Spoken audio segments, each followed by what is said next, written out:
This is complicated. But the spread of misleading information is just that. It's messy.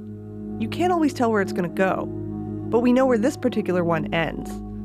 Canada moves to ban Christians from demonstrating in public. It's inaccurate on a number of levels, but it was shared more than 16,000 times. That's real damage done. The question is, how? How did we get here? Well, let's go back to the very beginning. At the start of all this is something true. A private member's bill introduced in Ontario's legislature in March. Would the member for York Centre like to explain his bill? Thank you, Speaker. The bill amends the Legislative Assembly Act to prohibit any demonstration, rally, or other activity that, in the opinion of the Speaker, is likely to promote hatred against any identifiable group from being permitted on the legislative precinct grounds. Was there anything in particular that prompted this? Were there demonstrations that were happening at Queen's Park that were raising concerns? Regretfully, in 2017, we've seen a demonstration that called for the shooting of Israelis. We've seen a demonstration that called for bus bombing and murder of innocent civilians. Freedom of speech doesn't give anyone the right to promote hate speech. This is about prohibiting hate speech and incitement to violence on the grounds of Queen's Park. So the bill is that nugget of truth where the spread begins. A week later, a site called Canadian Jewish News covers the story. It focuses on the bill's message of stopping hate rallies and preventing the spread of anti-Semitic ideology. It also includes a direct interview with Baber. Using a tool called CrowdTangle, we can get a sense of the number of interactions the story got. Things like retweets, likes, comments, and shares. The piece got about 75 interactions, and the story was only active on social media for a day. Last year, Statistics Canada revealed that police-reported hate crimes rose sharply in 2017.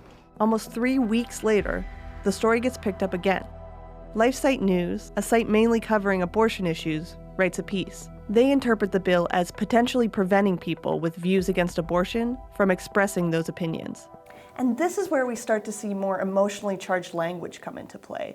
They're using terms like anti-sex ed and homosexual agenda.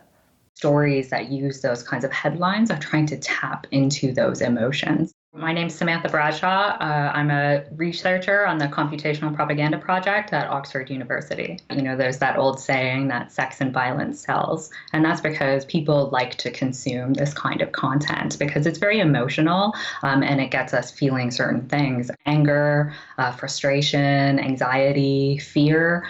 These are all very powerful emotions that get people sharing and consuming content. Adding that layer of emotion works. This piece spreads further than the last one, staying active for 8 days. There are close to 900 interactions online, mostly on Facebook. This came out a couple of weeks after the bill's second reading. One thing to keep in mind here is there's no new reporting. It gets moved forward by way of opinion, though it's often framed as news. Layering on little truths and taking little truths and stretching them, misreporting them, implementing commentary and treating commentary and someone's opinion about what happened as news are some of the content strategies that we see to try to get these news stories go viral. A little over a week later, another layer of opinion is added. A site called The Post-Millennial publishes a piece suggesting the bill, in trying to stop hate, will also, quote, silence legitimate political expression. It doesn't do as well. It's only active for a couple of days. The social reach was small, though still more than 200 interactions. But that's not where this story dies. More than 2 weeks later, that's almost 2 months after the bill's introduction, another piece from LifeSite News goes big. Ontario bill threatens to criminalize Christian speech as hate.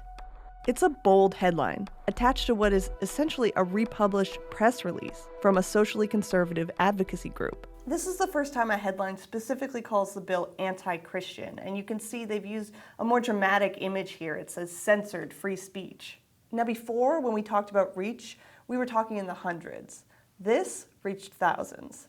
It got more than 8,000 interactions on Facebook across 24 groups. This is where it gets bigger and messier. Just 2 days later, a huge source known for spreading disinformation picks up the story. A US-based site, Big League Politics, writes that sensational headline, "Canada moves to ban Christians from demonstrating in public." Ads plastered all over, this piece is also rife with conspiracy theories about, quote, ISIS terrorists, and Canada being, quote, restrictive towards Christianity. This story, and all its inaccuracies, reached more people than any other, and kept spreading for more than 2 weeks. It got more than 24,000 interactions on Facebook, across more than 100 groups. By tracking it in this way, we can see misleading tactics being executed over time, this nugget of truth being obscured by layers of opinion and emotion added on top, until we get here, at a story that has little to do with reality. Yeah, this is one of the examples that we found that just seemed extreme. We showed the site to Roman Baber. Of course, the article gets the level of government wrong. It's Ontario, but it's not even Ontario in this case. It's a single member of Ontario's parliament. I think it's important that we stick to the facts as they are. Here's the thing. There's always going to be junk news online.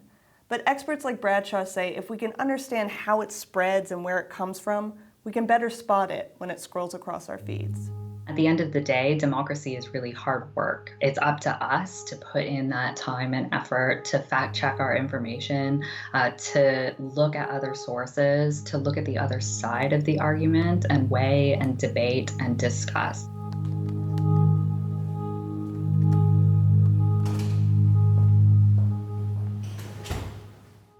So emotion, outrage, Kelly, these are hardly new tools to sway voters. What's the distinction then between disinformation and just basic politicking? So it can get really tricky, and I've brought a couple examples just to try and piece it apart. So these are a couple memes that have gone viral online over the last week, and they're based on a rumor that started in August that the head of the RCMP is married to a relative of Finance Minister Bill Morneau. And because of this, they're saying that's why the RCMP hasn't looked as heavily into the SNC-Lavalin affair as people would like them to. Now, this is not true. Morneau has told us that there's no relation. The RCMP told us this, and we did our own investigating, but it's still spreading online. And so you can see that there's something untrue that's being deliberately spread to try to mislead people, and that's clear disinformation. And again, it's the outrage factor. It's worth noting that these have been shared thousands of times each. It's not always that clear cut, though. No. So another example, also with Morneau, he put out a tweet with an old video of Conservative leader Andrew Scheer. This is something the Liberals have been doing a lot during this campaign. And in the tweet, Morneau suggests that Scheer is saying he's going to try very hard to hide any kind of spending cuts from Canadians. But if you watch the video, it's not exactly what he says. When it comes to making tough decisions and cuts, I do agree that's very important, but we also have to be very, very careful about how we communicate that to people. And so I think that the Conservatives would probably say that Morneau is lying. He would probably say that he's reading between the lines. And the truth is actually somewhere in the middle. So that's where it gets really hard to kind of piece apart.